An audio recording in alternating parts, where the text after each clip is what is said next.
God save the prostate of the king. Le roi Charles III va donc être opéré de la prostate aujourd'hui, d'un adénome très précisément. Voilà de quoi mobiliser notre urgentiste, le docteur Kierzek. Good morning, doctor. Good morning, how are you? Fine. Comme quoi, même quand on est roi, on peut avoir des problèmes de prostate. Oui, ça c'est sûr. Alors, de quoi, Avec le son bleu.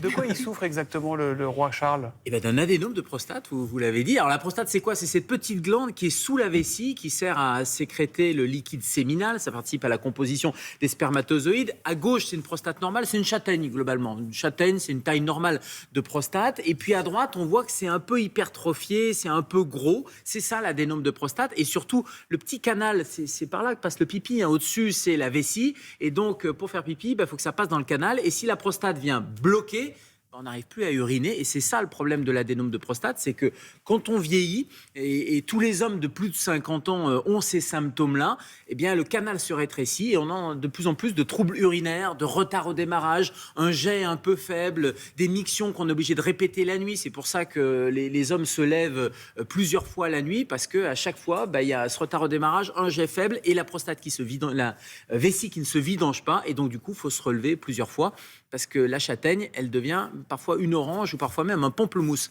Ça peut vraiment grossir. Oui, Ça peut vraiment. Oui, c'est ça la taille, une petite châtaigne. Oui, là, ça passe bien. Et quand ça devient un pamplemousse, c'est plus compliqué. Alors, rassurez quand même les disciples du roi, c'est pas un cancer. Non, alors a priori, c'est pas un cancer, ça a été dit. En fait, la prostate, il y a plusieurs pathologies de la prostate. Ce qui n'est pas cancéreux, c'est l'adénome. C'est une hypertrophie bénigne, ça porte bien son nom, c'est complètement bénin.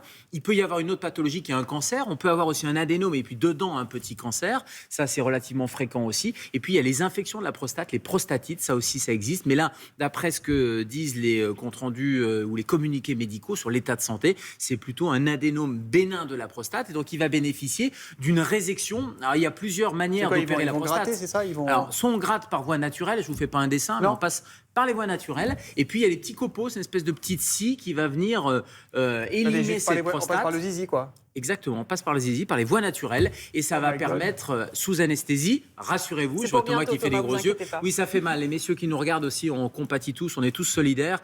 Ça peut faire mal s'il n'y a pas d'anesthésie, mais là, il y a une anesthésie. Est-ce que les femmes endurent? Mais oui, mais les hommes aussi, il y a les deux. On endort aussi. Ça y est, la guerre des sexes reprend sur le plateau de Télématin.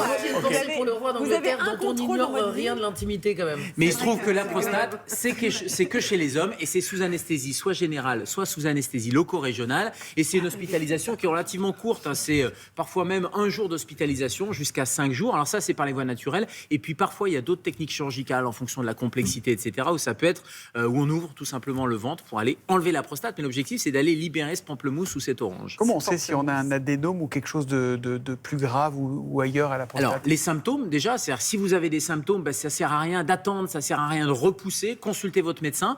Il y a un geste que le médecin ne fait pas. Je vous disais, mon petit doigt m'a dit, mais le toucher rectal, ça permet à votre médecin traitant dans un premier temps, votre médecin généraliste, d'évaluer le volume de la prostate. Et ça, c'est important. Et puis, il y a un deuxième test qui est souvent fait, c'est une prise de sang qu'on appelle le dosage des PSA. C'est l'antigène prostatique, c'est PSA quand c'est augmenté.